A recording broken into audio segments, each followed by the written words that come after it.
BMS, whatever it may be, and machines know how to operate on it. Okay? So that's the problem we want to solve, and I think we're well on our way to solving it. So the solution, right, was that A, we have to accept the fact that it's going to take lots of people to solve this problem.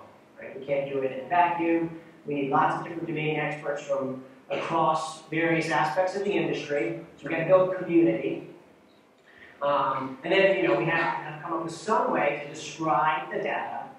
And then once we come up with a way to describe the data, we have to have some sort of protocols and file formats to exchange that data. It's not enough to just describe it. If I want to pass data from application A to application B, there has to be a way to encode it and pass that to the software systems. So those are the things we kind of have to do. Those are the things we have done in Haystack and will continue to do. It's an evolving process. So one of the big, maybe pivotal decisions we made with Project Haystack was to structure it as an open source project. Okay, there's all sorts of ways to go after defining things. There's standards organizations that kind of span the spectrum. But I think a lot of people who kind of got Haystack kicked off, we had a lot of experience with open source projects and just how they were run. And it gives us a framework for managing the intellectual property under an open source license. We picked the academic free license, which is very similar to Apache and BSD. And these licenses where you can take the intellectual property and you can use it, and it's not like a GPL where it's reciprocal, for example. You can take this technology, you can create derivative works with it, and you're not necessarily required to give it back to the community under the license. It's very commercial friendly. We want commercial companies using this technology, this intellectual property. And then to kick the whole thing off, we created this website, projecthaystack.org, which is kind of a focal point for how we work, how we document all the stuff we've done. And that went live, I think, about 4 years ago. I think, as Mark said, 900 members. It's a very active forum, and that's also where we have people post all their open source implementations too. So it's very much an open source ethos. And then, of course, 2 years ago, we had the first Haystack Connect, which is also kind of tied into this whole community. Is, let's get the people together, and that definitely helps foster this community we're trying to build. So these are just a few more details of what John mentioned this morning. Around last year, we decided we were kind of going to take this to the next step, the next level, and we actually created a nonprofit corporation to hold the intellectual property, to be a little more formal, to fund things and manage things like this event we're at here. And then just recently, I think they came up with their associate members. You see the details up there on the slides. And there's lots of stuff that's going to be happening over the next year or two. Talk about a certification program, how we do marketing, and the membership is all in this. But I think one of the key points is when it comes to defining and participating in the standards, how we add tags, when we model, how we file format protocols, all of those things, that's open. That's run as an open source project. There's a membership required. That's a really important takeaway.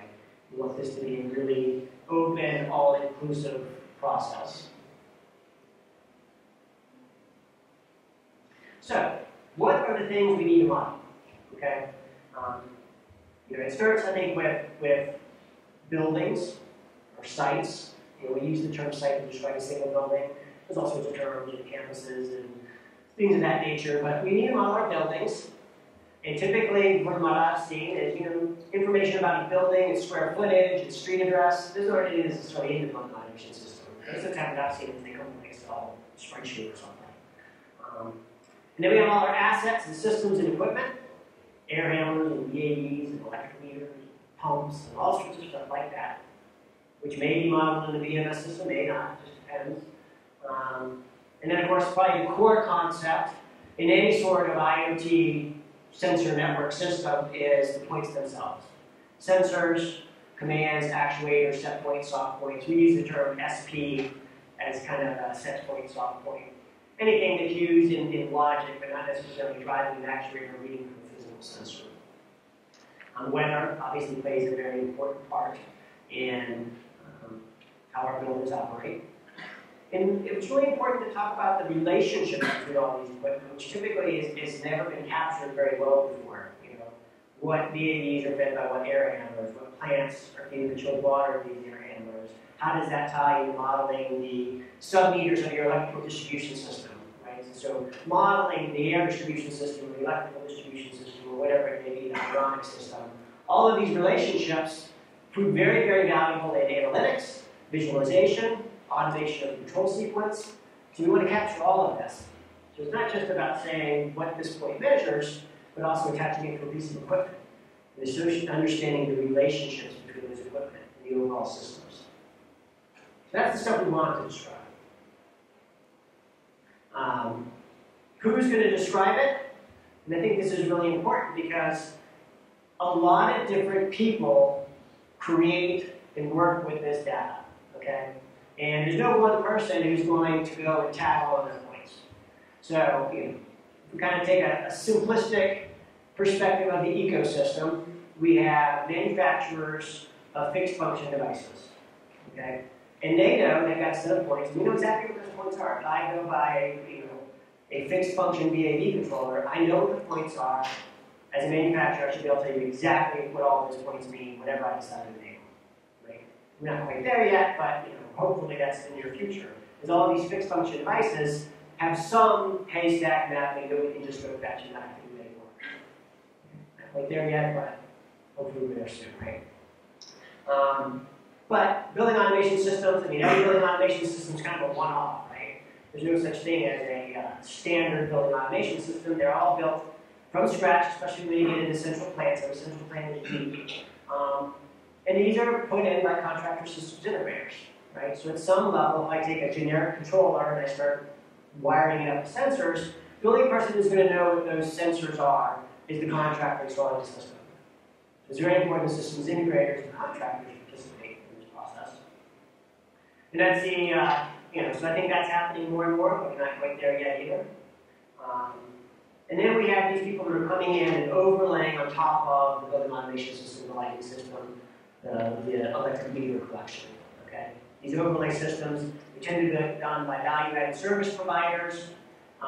These are the guys that are going to do any sort of analytics or advanced visualization. They need the data tag. And I would say, from what I've seen today, these are mostly the people that are going into the BMS system, going through this horrific, labor-intensive process of mapping all the point names used by the contractor into Haystack tags. Right? And that's never going to go away. And there's a lot of buildings out there. These systems we know them for decades. So if you're walking up to a building automation system in the 80s, you know, you're going to have to deal with what you have to deal with. You know, I think the cryptic 8-character descriptor of what a point is, and that's never going to go away. So there's always going to be this idea of tooling of mapping point names to semantic tags. So, I mean, I think the key takeaway here is that, you know, this problem doesn't get solved by any one specific group. You know, manufacturers have to participate, systems integrators have to participate, and anyone adding value-added services is going to have to participate, and that's just the reality of the situation. This stuff doesn't magically happen. And because of the nature of buildings being so one-off, you know, it's going to be hard. You just have to keep building tools and making it easier. So, that kind of frames the problem, right? Is we need to come up with some way to describe buildings and equipment and relationships and points. How are we going to do it? Okay. So at some point, you have to create the meta model, the model you're going to use to build the model. Okay. There's all sorts of ways to tackle this problem. One way I like to think of it is this kind of spectrum from very formal to very informal. So a lot of work being done in semantic data modeling is kind of under a branch of, I guess, computer science called ontology. Very theory-based on category theory and all sorts of stuff I don't even fully understand. And a lot of those outputs will be modeled with technologies like RDF. At the other end of the spectrum, more things of like what I call folksonomy.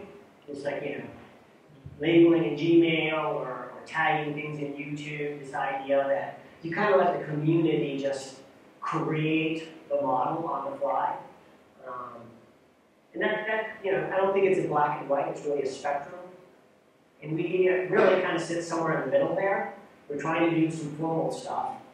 But at the end, what's really important is that I'm a big believer in that if you want to do something as a vendor or something on just a project, you shouldn't be a second-class citizen with a standard defined, right? There's going to be things that are standardized. There's going to be things that are vendor-specific. There's going to be things that are project-specific. And that's one spectrum. It's not black and white. Just because you need to model something specific to your project doesn't make you a second-class citizen, okay?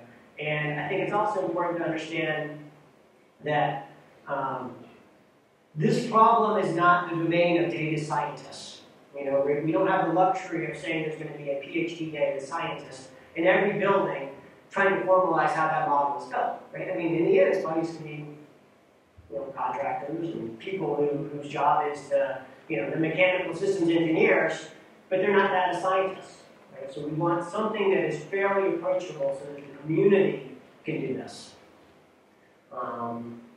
So, you know, that's kind of where we ended up and why what we created is fairly simple, but it's been very, very effective. So, the Haystack meta model, how we describe our model, what is it? So we use the term entities as this abstract term for the things we want to model. Okay, we want to model buildings, we want to model equipment, we want to model points, we want to model weather stations. But we're not going to make any recommendation of what exactly an entity is. It could be a representative database, it could be a row on a spreadsheet, it could be an object in a building automation system, a component in Niagara, or an object in BATMAT. That doesn't really matter. From an abstract point of view, it's an entity, it's some abstract thing. Okay? And on these entities, we want to describe facts about them. And that's what a tag is. When we use the term tag, we're really saying a tag is a name-value pair that describes some specific fact about the entity. Okay, we'll look at some examples of exactly what some of these tags are. And the important thing is that the tag names themselves fit that model of standardized down to project specific. Okay? So when you go to Haystack, and you go to projecthaystack.org, there's a standardized list of tag names, and those have a very specific meaning that the community is agreed upon.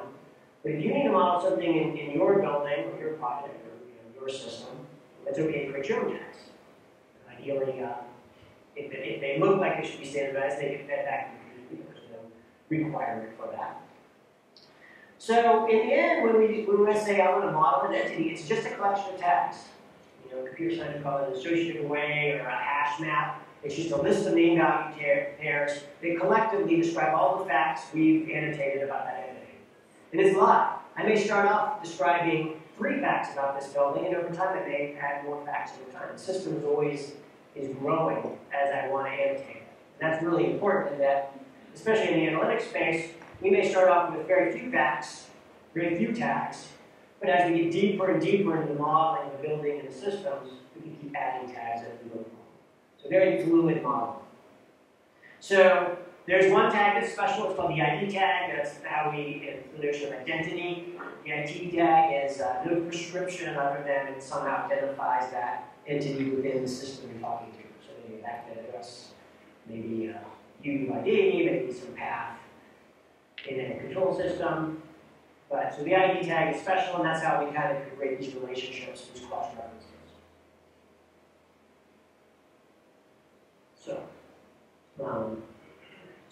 some people use the term tag, just mean this kind of label thing, like a Gmail label, for example. When we use the term tag in Haystack, we're using it as a name-value pair.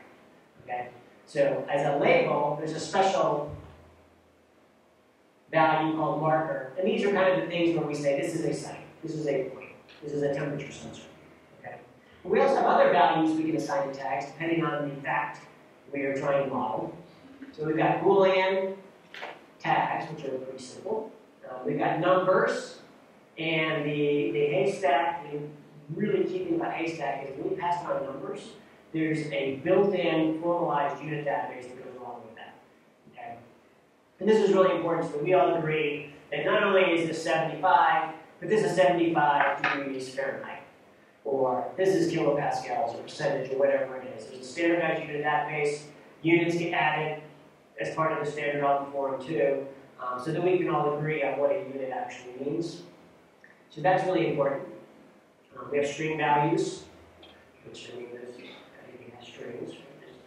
You use UTF-8 as a default encoding for everything. We have URIs, we have dates, we have times. We have date times, which is a combination of incident time and timestamp. And the important thing about that is there's always a time zone. So just like we've standardized units, it's really important to standardize time zones. Okay? Especially in buildings that span time zones, it's really important to know when I give you a date, what time zone was it in. Right? So in our world, right, 8 o'clock matters a lot relative to the building. Because we're talking about occupancy times and things of this nature. So time zones are really critical. They get glossed over in a lot of software systems, but in our industry, it's really important to be formal with time zones. So we use the Nielsen database, which is used by Unix and Java a lot. We've standardized on that. So we pass around date times. We always have a time zone. The Nielsen database is kind of unique in that you identify time zones with a city name. There's no such thing as Eastern Standard Time, it's New York time. There's kind of this idea that time zones are very political things. They change all the time. Countries change. But cities tend to be fairly constant. So it's kind of neat. We'll talk about the marker tags. And then lastly, we have ref tags. And this is how we create relationships. So if you've ever worked with relational databases, kind of the notion of primary keys versus foreign keys. So the tag name defines what the relationship is. This is my air handler.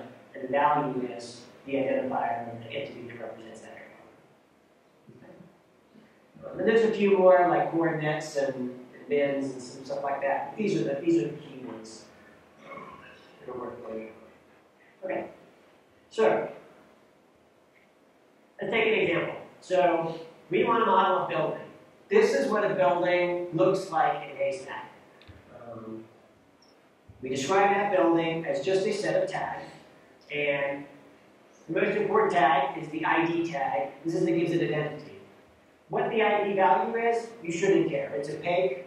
It may be a name that's meaningful to you. It could be a series of hexadecimal digits. It's just something so that if I want to reference it by other entities, I know how to go find it. Okay? The display tag is on most entities, and this is the human display name. Okay, and one of the important things about Haystack, is people call it naming convention or point names, and it kind of is that. But the most important thing about Haystack is that the display name you give to your points is not what machines use. You can name it whatever your humans want to see it, and you use tags to semantically identify it for machine consumption. Okay, so display. DIS stands for display. It's always going to have a string value, which is the string you display. If I want to say, okay, what is this thing modeling? It's modeling. Then we have site. That's a marker tag. There's no value. It's implied to be marker. And site is the thing that says, oh, this entity models a building. So the site tag in Haystack means a building. Typically, site has nebulous terminology. We're talking about humans, but a good rule about this, if it has its own street address, it's a site. And then speaking of street address, we have a whole suite of geolocation tags for identifying the street, the city, and state, the zip code, the lat long of where the site may be. And these are all standardized and all prefixed with geo. Those would be very common on any sort of site, so you know where it is. Area is a standard tag that is the square footage or the square meters of the facility. Year built and primary function, these come from the US Energy Star. Those are kind of formalized things that Energy Star came out of, a whole kind of enumerated list of what the primary function of a building is. We use that pretty much directly as is in Haystack.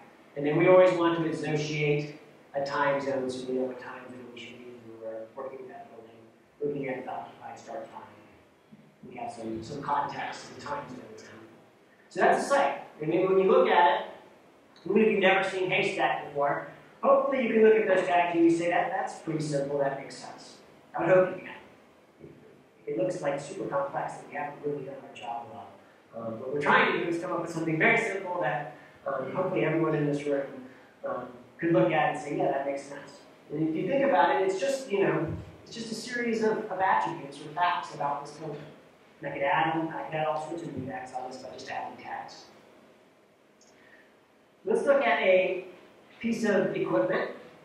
So one of the things is all equipment is always associated with the site. So let's go through these tags. So I've given it some ID. Once again, it's opaque. This happens to be a human name. If you're working with Haystack Connect, it's not human. If you're working in some other system, then maybe a series of numbers. Got a display in here. We're working with air handler 4. This is for human consumption. It's not for machine consumption. And then here, the equip tag. Anything that's a piece of equipment or equipment asset, it gets the equip tag. So there's like site models of building, equip models of piece of equipment. What kind of equipment is it? The AHU tag says it's an air handling unit. Okay? And here, it's a built-up air handler. I have the HVAC tag to say this is a piece of equipment associated with HVAC, lighting, energy, all sorts of tags, and say, well, what sort of system or subsystem is this piece of equipment associated with? We've got a whole series of tags as part of Haystack for describing an air handler. So, VAV zone says that this air handler feeds VAV zones versus direct or multi-zone. There's a whole series of types of air handlers that are tagged so that you know what the terminal units of the air handler are. We've got single duct as opposed to dual duct or triple duct. So mechanically how the duct work is organized. And then we have hot water heat and chilled water cool. What is the mechanism of heating and cooling? DX cool or steam heat or whatever it may be. So we know how this air handler is operating, what its capabilities are for heating and cooling. And then this is an important one. This tag, the site ref tag, associates this piece of equipment with a specific site. Okay, so it's easy to find all the equipment under a site, or given a piece of equipment to understand where it's located in the world. And then we've got some other relationship tags here, so then we know where is the supply of chilled water and hot water coming from. Once again, these are refs. We identify some other piece of entity in the system that models the plant. Okay, so and this is a tag I just made up, which is when this piece of equipment is installed. I've seen very common, you have serial numbers, model numbers, or whatever you may find useful to model that particular asset.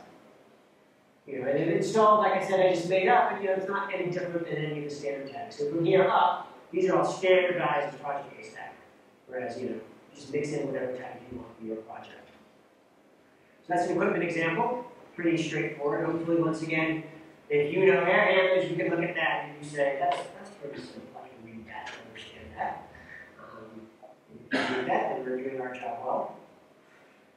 So, point example. Like I said, I think this is where most of the value lies, is understanding our trended point data. Huge amount of value locked in our point trends. Historical point data, whatever you call it. So here, once again, we have an ID and a display. Almost any entity is going to have those two things. An ID is to formally identify it, and display so that humans can identify it. We see the point tag. So there's no surprise here that we use the tag points. And then here you see kind of what's typically a triple set of tags or a quadruple set of tags that almost always follow a pattern.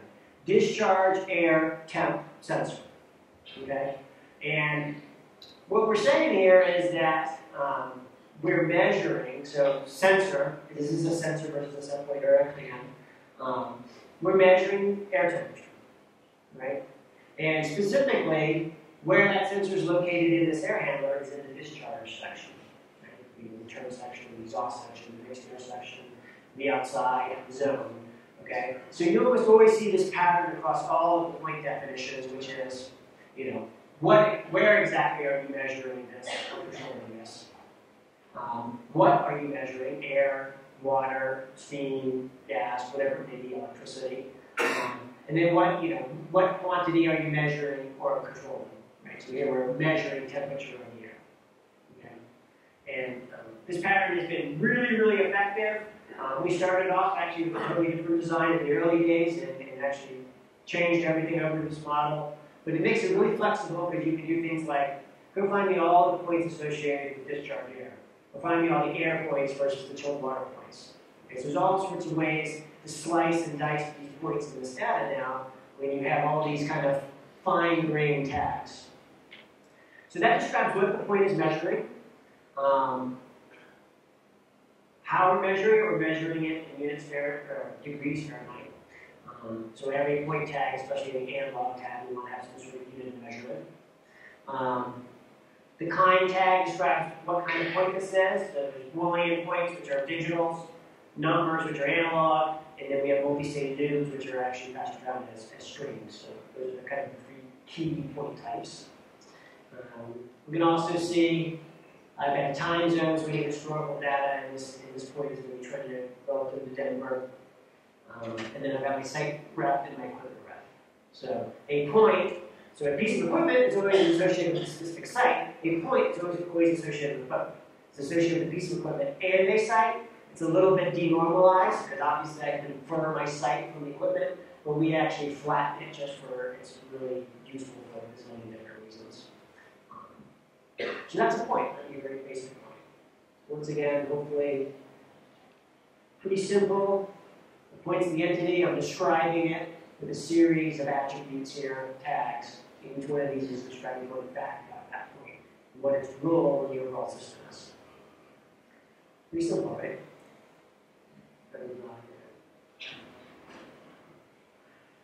Okay. So these are the sorts of equipment that we've standardized so far. And this is a big job. We're not done. It's been going for years. It's going to go forever, probably. But these are the things where we've got a lot of effort, and we've got pretty good formalized models for tags.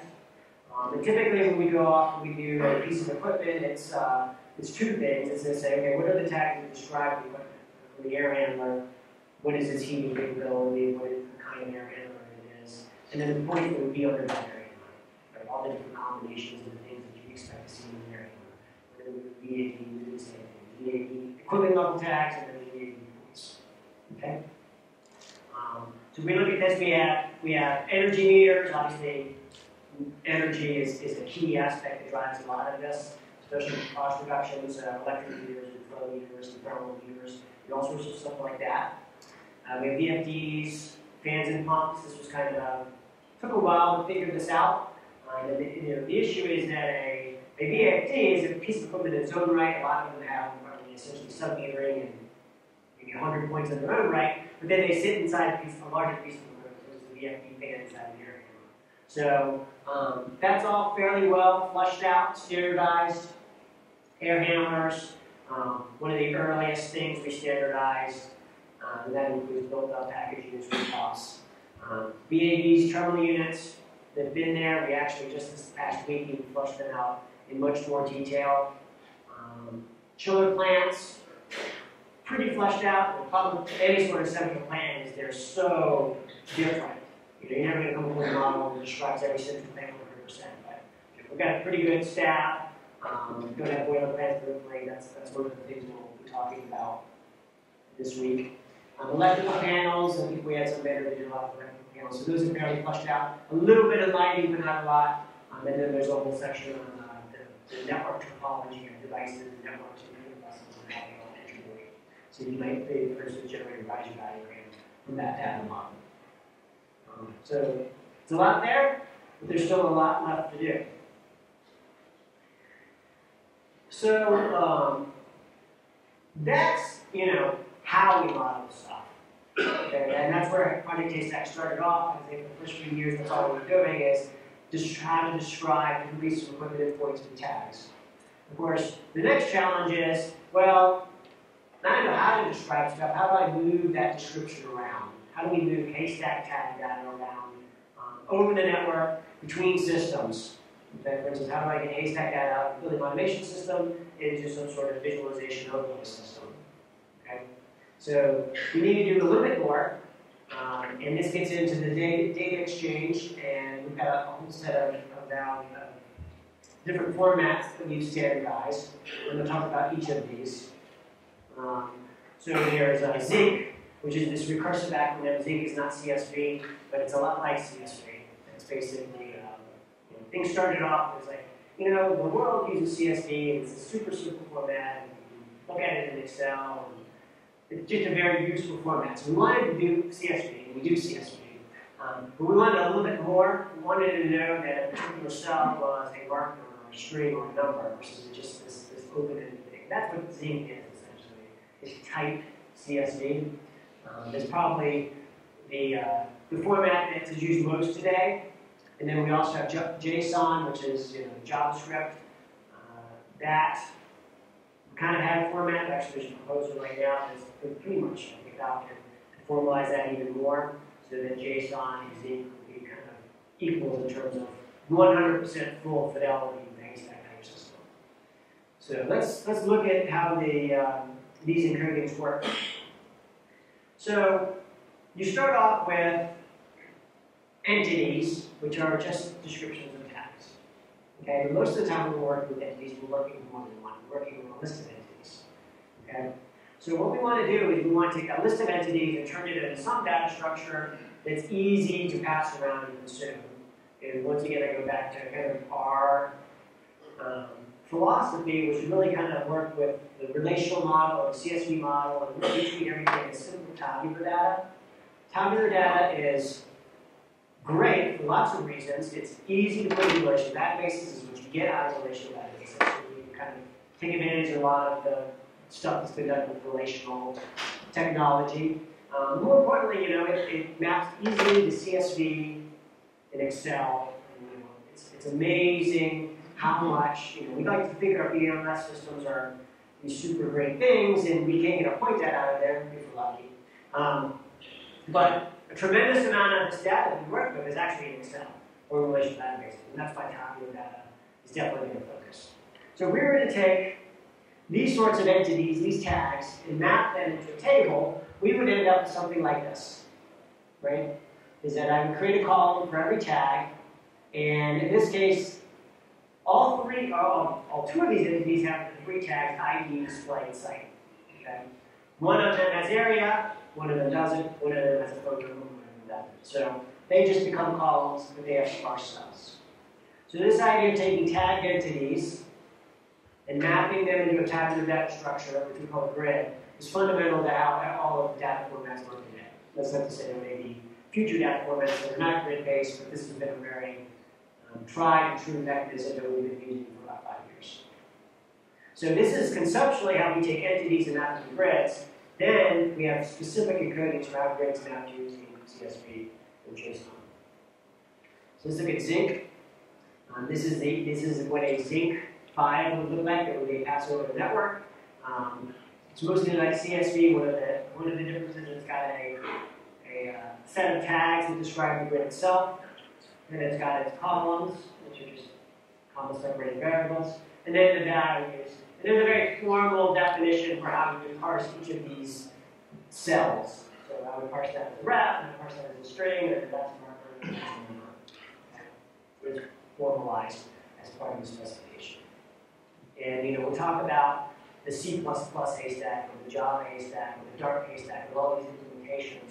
To a large degree, this is what they're doing. They're providing you a nice library to read and write grids and work with the data in a nice API, so that you don't have to write these partials yourself. So that's Zinc. Very compact, very easy to read. Probably its biggest disadvantage is you have to write your partial. You have to actually parse this, which we love those problems, and a lot of people don't know. This would be JSON. So a little bit more verbose, but the advantage is pretty much every programming language in the world has a JSON parser so that you don't have to do as much of the heavy lifting of parsing. But we can see here, we've got a grid level meta, a column names, and then our rows.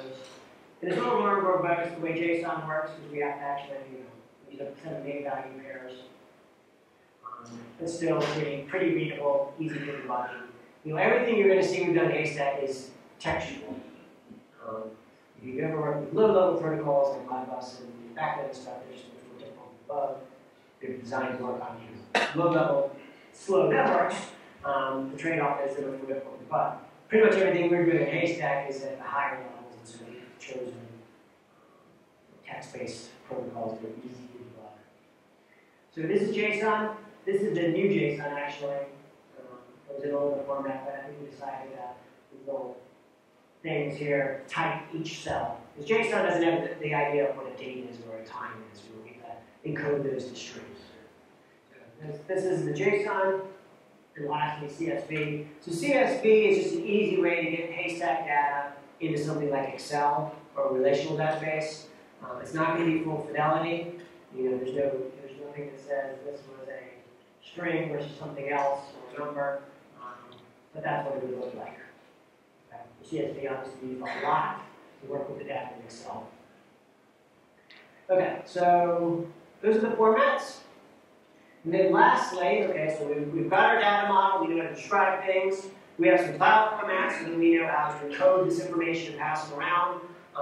Lastly, one of the key ways we want to pass this around is HTTP or over networks in general. And the easiest way to pass things over networks is use HTTP, which is kind of the ubiquitous protocol of the age. And it's very easy. So the HTTP protocol we developed is very simple. You know, its goal was to just make it super easy to pass Haystack tag data around. It's designed with this idea of ops. There's a standard set of ops. And the idea is that every op is I pass you a grid, you give me a grid back. Okay, so if I want to read some data, I pass you a grid that describes what I want to read, and you give me back a grid with the data that match that read operation. Okay, if I want to read some history data, I pass you a point I want to read and what the date range is, and you give me that history data, or pushing data to the inverse. So that's what the ops do. Everything's a grid to and from. And of course, the grids can be encoded using any of those formats I talked about. We basically use the HTTP content negotiation to decide what formats to be used. So let's look at a really simple example. So this is the read up. So we made it super simple. You know, I found it like amazing how difficult it was to get something as simple as a point list out of a lot of these systems, right? So we wanted to say it should be drop dead simple to get a point list out of the Haystack implementation, right? So here would be a way to get the set point list. So I want to find everything that has the point tag and everything that has the SP tag, which is software set point, right? So part of Haystack is that I can say, okay, well, I want to find everything that's point and SP, and this is how I would query that over the HTTP protocol Haystack. So in this case, I'm going to say, in the read case, I'm going to say my filter is point and SP. There's a little percent dollar signs, or not percent dollar signs, that's there. Percent 20s is just a space in HTTP and URIs. And I would say this accept header just tells me give me the data in JSON. So if you ever look at actually what happens on the TCP socket in HTTP, that's exactly what it would look like. Very readable, actually. Likewise, if I wanted to post this data, I would say, I want you to return the data in JSON, but I'm going to give you the data in Zinc. And this is what that same request query would look like. Basically, the filter is this string, point and SP.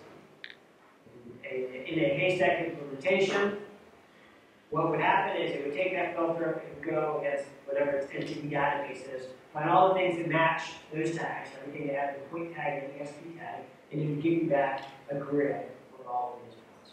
So it's super simple to get a point list out, or you can query equipment, or put it in the site, or VADs or the fair handler. This is a very simple way to get Haystack tag out of systems. It's pretty easy. Even you non-programmers probably understand that, right? It's a little programming stuff in there. These are the standard ops that are built in and standardized by Haystack. It's just like a pinging it. You can query what ops it actually supports. You can ask what formats it supports. Do you support JSON? Do you support Zinc? Do you support CSV? Read. There's all sorts of different ways to read to get that out of the system. Navigation is just an operation for learning. We will like walk the tree structure or whatever the native system happens to be. That's what that op is for. It's kind of for discovery and learning. The watch infrastructure is based on what we had come up with Obix. It's basically an HTTP polling for change value mechanism. So there's a subscription and unsubscribe and a poll. And you only poll for changes. And that's just a way to deal with firewalls and some of the ways that networks are set up for HTTP. But it works almost exactly like OVX. So that's all standardized. We have point right. We're trying to invoke set point changes or things of that nature, all based on the AVACnet 16-level priority array. We have history read and write, so we treat historical data as a little bit separately because it's so specialized. Go read all of the trended data for this point over last month. Okay. History would be, his write would be I want to push historical data up to some server in the cloud. And hopefully, everyone here I'm sure has experienced the pain of working with IT groups and firewalls and all of the horrors that ensue. And then we have a direct action, which is basically provoking commands. The important thing, like everything, is that these are standardized ops, but just as easily vendor-specific ops slot in here. So, one system we have a couple other extra ops, and other systems we have their vendor-specific ops, and that's okay. It's all designed so that extensions are first-class citizens. We never want something customized or special or project-specific to be a second-class citizen. Part of the overall philosophy. So we have all of this stuff I've talked about, for instance, the ops, the file formats, the tags, they're all formalized and documented on Project Haystack on this website. Okay. So, kind of wrap up, I think the most important thing to take away of the whole Haystack effort is that it's not done, it's never going to be done. It's always a work in progress. Nothing is set in stone. This is it's been a very fluid process. Obviously, as the years go by, things will be harder to change. But even now, if something's not right, we'll fix it. Okay. So everything is subject to debate. It's never done. And I think one of the things that we're going to talk about tomorrow afternoon, we have a working group. There's getting to a point where lots of people have developed their own tags that complement or augment the ones that have been standardized, right? And I think there's getting to be how do we move forward. I think a lot of people just want to dump their tags on the forum. What needs to happen, is that just because you're a domain expert, we can't really standardize it unless you're going to work with other domain experts. So one of the things we'll talk about tomorrow afternoon is, if you're a domain expert in boilers, you can't just throw a list of tags over the wall. You need to go find 3 or 4 other boiler experts, and you guys need to work together as a working group. Say, this is the way we think it's going to be done. Come up with a formal proposal, and that's how we can get tag models implemented. Okay? So hopefully, if you've got tags done or you're interested in working in tags, one of the main goals of the working session tomorrow I want is to kind of connect people. Okay? If you have a domain expertise in a certain type of system, hopefully there's some other people here in that same kind of system, at least 3 people together to go off and work on a proposal. So, I curate material and help write the documentation website, but I am a domain expert in none of this. I don't actually understand I know the basics, I know the dangerous, but I'm not a mechanical engineer. I don't understand a lot of these terms myself. So. The other thing is, anyone can sign up for the forum, we participate, there's no fees. The only restriction is if you're going to donate any sort of tags or documentation, it has to be donated under the academic license. Everything here, anything that goes on the website is open source. That's how we keep the intellectual property free and clear and everyone can use it. If you're not cool with that, or you never work with the company, you can use yourself for now. So you can get them to next time. So, like I said, tomorrow's going to be a really good working session. And the goal is not to try and standardize anything. The goal is to try to connect people who know tags or domains and get some working groups going. Okay? Still lots of tough problems to iron out. So, I think it's been 4 years, and there's tremendous uptake, and I think we've had a lot of success with the approaches. Doing things in open source, the way the tagging is working, really simple file formats. It's been very, very effective. We've got lots of open source projects. A lot of vendors are starting to develop this in now. Certainly a lot of people are using this for projects because it solves the problem, but there's really no other good solution. And it's been very effective at that. We need to do a lot more models, more systems, and I think we're going to continue to grow the community. The nonprofit is going to continue to market this and spread the message. And I think the organization, the nonprofit, is also talking about the certification program. But the most important thing is, it's community driven. Nothing happens unless people are step in and get it done. And we've got a lot of success, but hopefully we've got a lot more success. So, ProjectHaystack.org obviously is the hub. Hopefully everyone here is a member. If not, please join. Anyone's welcome to participate in the forums. But that's my overview. Hopefully, you guys now all know exactly what Project Haystack is about, what we're trying to do. So, thank you.